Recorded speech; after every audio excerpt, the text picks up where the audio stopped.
Here is a list of 3 things very important to do to avoid shoulder inflammation. To solve your problem, you might need a doctor, but at least try these 3 things before asking for help.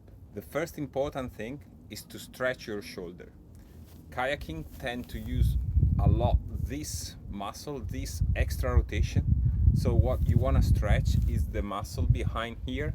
So you want to do some stretching that try to release the pressure of the back muscle into your shoulder.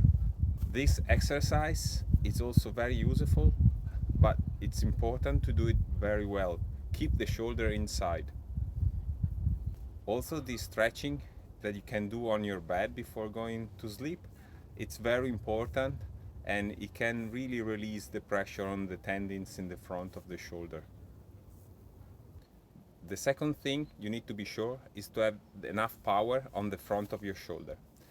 For this reason, you can do like push up, better if on unstable situations like rings or any moving stuff. Also, you can do this intra-rotation exercise with any bungee.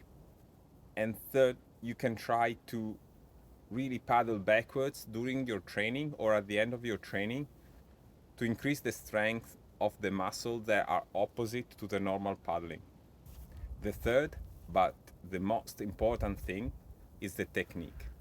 How you move for the forward paddling strokes, for the sweep strokes, for any stroke you do many times in the river is crucial to preserve your shoulder and to avoid problem inflammation at your tendons.